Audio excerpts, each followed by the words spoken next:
नमस्कार मेरे प्रिय विद्यार्थियों। सबसे पहले हिंदी एजुकेशनल चैनल में मैं आपका स्वागत करता हूं। आज मैं आपके समक्ष केदारनाथ अग्रवाल द्वारा रचित बसंती हवा शीर्षक कविता के प्रश्न उत्तर को लेकर आपके समक्ष उपस्थित हुआ हूं। वीडियो शुरू करने से पहले मैं आपको यह बता दूं कि इस बार पश्चिम बंगाल सरकार ने क्लास 11 के हिंदी के विद्यार्थियों के लिए सेकेंड सेमेस्टर में बसंती हवा शीर्षक कविता को रखा है और इस बार कुछ ऐसे प्रश्न होंगे जिन्हें आपको 30 शब्दों में लिखना है।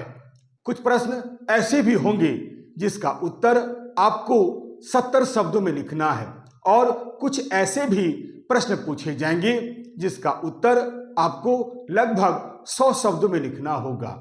मैं इस बात को ध्यान में रखते हुए इस वीडियो के माध्यम से केदारनाथ अग्रवाल द्वारा रचित बसंती हवा शीर्षक कविता से संबंधित कुछ ऐसे प्रश्नों को तैयार किया है जिसका उत्तर लगभग 70 शब्दों में दिया जा सकेगा। आप इस वीडियो को शुरू से लेकर अंत तक देखने का प्रयास करें। यह वीडियो आपके लिए बहुत अधिक उपयोगी होगा। तो आइए अब मैं समय नहीं लेते हुए केदारनाथ अग्रवाल द्वारा रचित बसंती हवा शीर्षक कविता से संबंधित भिन्न भिन्न प्रकार के प्रश्नों और उसके उत्तरों को पार्ट वाइज आपके सामने रखने का प्रयास करता हूं। इसे आप ध्यान देकर सुनने की कोशिश कीजिएगा। तो चलिए शुरू करता हूं बसंती हवा और उसके प्रश्न उत्तर। पहला प्रश्न, बसंती हवा अपना परिचय किन किन विशेषताओं को बतलाते हुए देती है? जी हाँ, इस पहले प्रश्न का उत्तर होगा बसंती हवा कहती है कि मैं बसंत ऋतु में बहने वाली बसंती हवा हूँ। मैं बड़ी ही बावली हूँ और मस्त मौला हूँ। मैं निडर हूँ और जहाँ चाहती हूँ चली जाती हूँ। जहाँ मन होता है मैं घूमती हूँ। मेरा न कोई घर बार है, न कोई उद्देश्य है, न मुझे कोई इच्छा है, न अभिलाषा है। मेरा न कोई प्रेमी है, न कोई दुश्मन है। मैं सबके साथ एक जैसा व्यवहार करती हूँ। मैं अपने मन मर्जी की मालकिन हूँ। मैं पूरी तरह से स्वतंत्र हूँ। इस प्रकार इस कविता में बसंती हवा अपना परिचय कुछ इसी प्रकार देती है। आइए अब दूसरा प्रश्न। हमारा दूसरा प्रश्न है, बसंती हवा ने ऐसा क्या कर दिया कि सारी सृष्टि ही हंस पड़ी? जी हाँ, इस प्रश्न का उत्तर है बसंती हवा ने बहते हुए रास्ते में अनेक कार्य किए जिससे सारी सृष्टि ही हंस पड़ी। जैसे नंबर क, उसने लजाई हुई अरहर को मनाया किंतु वह मनाने पर भी न मानी। ख, उसने आम के पेड़ पर चढ़कर कूं किया। नंबर ग, उसने अलसी के सिर पर रखी हुई कलसी को गिराने के लिए जोर लगाया पर असफल रही। नंबर घ, उसने राह चलते एक पथिक को अरहर के खेत पर ढकेल दिया।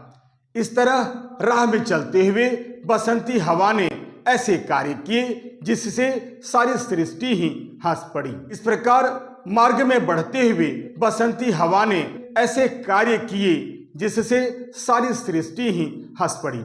जी हाँ, अब अगला प्रश्न यानी तीसरा प्रश्न। हमारा तीसरा प्रश्न है, हंसी सब दिशाएं का आशय स्पष्ट कीजिए। जी हाँ, इस प्रश्न का उत्तर है बसंती हवा चारों ओर अपनी अल्हड़ता, मस्ती और स्वतंत्रता से घूम रही है। बसंती हवा का कहना है कि मुझे देखकर अरहर मानो लजा गई थी।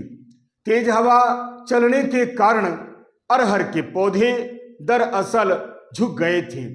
इसीलिए कवि ने लज्जित होने की कल्पना की है।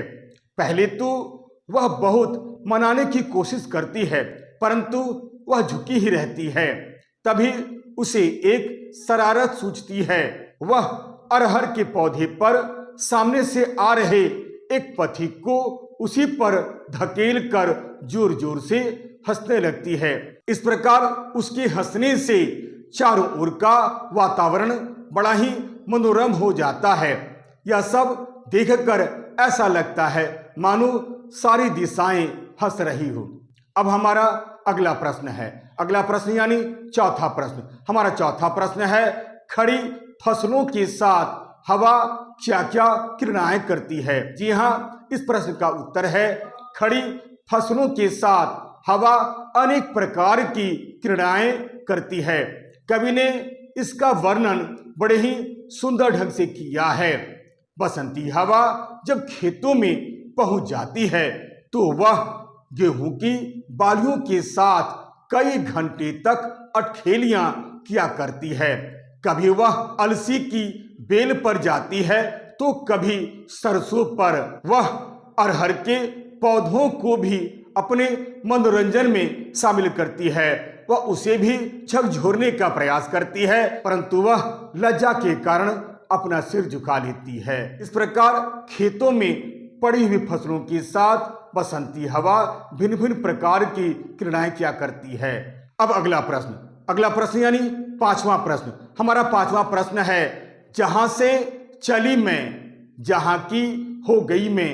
इस पंक्ति का अर्थ स्पष्ट कीजिए। जी हाँ, इस प्रश्न का उत्तर है, जहां से चली मैं जहां की हो गई मैं। पंक्ति का अर्थ है कि बसंती हवा जिस स्थान से चलती है और जिस स्थान के लिए चलती है, यदि उसके रास्ते में नगर, गांव, बस्ती, नदी, खेत, रेत या फिर एकांत प्रदेश, हरे भरे खेत, छोटा कच्चा तालाब आदि भी पड़ जाता है तो वह सभी को झुलाती हुई तथा झुमाती हुई आगे चलती है, क्योंकि वह बसंत ऋतु की हवा है। बसंती हवा किसी तरह का भेदभाव नहीं करती है। बसंत ऋतु की वायु इतनी मादक होती है कि उसके स्पर्श मात्र से गांव, नगर, खेत आदि भी मस्ती से झूम उठते हैं, उनमें आनंद छा जाता है। इस पंक्ति में बसंत ऋतु में बहने वाली बसंती हवा अपनी मस्ती में अपना परिचय देती है। अब अगला प्रश्न यानी छठवां प्रश्न हमारा प्रश्न है, सिद्ध कीजिए कि बसंती हवा कविता में प्रकृति की उन्मुक्त स्वच्छंदतावादी अभिव्यक्ति है। जी हाँ, इस प्रश्न का उत्तर है, बसंती हवा शीर्षक कविता में कवि ने प्रकृति की उन्मुक्त स्वच्छंदतावादी प्रकृति का बड़ा ही सुंदर चित्रण किया है। हवा प्रकृति की एक ऐसी देन है जिसका न कोई रूप होता है न कोई रंग होता है, फिर भी उसे प्राप्त कर प्राणी मात्र को नया जीवन प्राप्त होता है। अन्यथा ऐसी निराकार वस्तु से साकार को जीवन शक्ति प्रदान करने की क्या आवश्यकता होती। कवि ने उस निराकार सर्वव्यापक वायु को प्रकृति के खुले विस्तृत आंगन में स्वच्छंदता पूर्वक विचरण करवाया है, जिससे हवा की शक्ति और महत्व भी बढ़ गया है। जी हाँ, अब अगला प्रश्न यानी सातवां प्रश्न। हमारा सातवां प्रश्न है, पेड़ों के साथ बसंती हवा किस किस तरह की क्रियाएं करती है। जी हाँ, इस प्रश्न का उत्तर होगा, बसंत ऋतु में बहने वाली बसंती हवा मस्ती में चूर होकर जब आगे बढ़ती है तो पेड़ पौधों के साथ भी अनेक तरह की क्रियाएं करती है। वह कभी महुए के पेड़ पर चढ़कर थप थप करके नाचती है, फिर वहां से धम से नीचे छलांग लगाती हुई आगे बढ़ जाती है, तो कभी आम के पेड़ के ऊपर चढ़कर उसे भी जोर से हिलाती है और फिर उसके कान में कूं बोलती है। अर्थात बसंत ऋतु में आम के पेड़ पर बैठकर कोयल कू कू करके बोलती है। यह सब देखकर ऐसा लगता है मानो बसंती हवा आम के कान में कू बोल रही हो। फिर कहकर बसंती हवा नीचे उतर जाती है और आगे बढ़ जाती है। इस प्रकार आगे बढ़ते हुए बसंती हवा पेड़ पौधों के साथ अनेक प्रकार की क्रियाएं करती है। आइए अब 8वां प्रश्न। हमारा 8वां प्रश्न कुछ इस तरह का है। ऐसा भी प्रश्न पूछा जा सकता है, जैसे वे पंक्तियां लिखिए जिसका आशय निम्नलिखित हो। यानी उत्तर आपको बतला दिया जाएगा और आपसे पूछा जाएगा कि आप उन पंक्तियों को लिखिए जिसका उत्तर लगभग यही है। जैसे बसंती हवा सर्वत्र घूमती है, तो कौन सी पंक्ति है? अब आपको पंक्ति को याद रखना है। जी हाँ, इस प्रश्न का उत्तर है जिधर चाहती हूं उधर घूमती हूं। जी हाँ, इस प्रश्न का उत्तर है जिधर चाहती हूं उधर घूमती हूं। जी हाँ, यदि आप इस पंक्ति की व्याख्या कीजिएगा तो आपको उत्तर मिलेगा बसंती हवा सर्वत्र घूमती है। मैंने इसी तरह से और कई एग्जाम्पल दिए हैं ताकि आप अच्छी तरह से ऐसे प्रश्नों को समझ सकें। जी हाँ, हमारा अगला प्रश्न ऐसा हो सकता है, बसंत ऋतु में आम के पेड़ों पर कोयल बोलती है। जी हाँ, उस पंक्ति को लिखिए जिसका यही अर्थ है। तो उत्तर होगा चढ़ी आम ऊपर उसे भी झकोरा किया कान में कूं। एक और उदाहरण देखिए, अलसी के फूल का आकार कलश के समान होता है। अब बताइए वे कौन सी पंक्तियां हैं जिसका यही अर्थ होता है? जी हाँ, पंक्ति है खड़ी देख अलसी लिए शीश कलसी। जी हाँ, एक और मैं अंत में एग्जाम्पल देता हूं ताकि आप अच्छी तरह से इसकी तैयारी कर सकें। जी हाँ, प्रश्न है बसंत की धूप बड़ी प्यारी होती है। बसंत की धूप बड़ी प्यारी होती है, वह कौन सी पंक्ति है जिसका यही अर्थ होता है? जी हाँ, उत्तर है हंसी चमचमाती भरी धूप प्यारी। जी हाँ, मैंने ऐसा भी प्रश्न तैयार किया है, साथ ही साथ आपको मैंने सावधान कर दिया है। आप इस तरह से भी उत्तर की तैयारी कर सकते हैं, यानी आपको पूरी कविता 2 बार 4 बार पढ़ लेना होगा।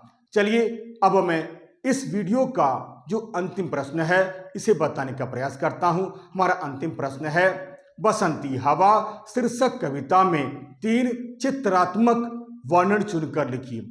यानी इस कविता में वे कौन कौन से दृश्य हैं जो बिल्कुल चित्र के समान महसूस होते हैं।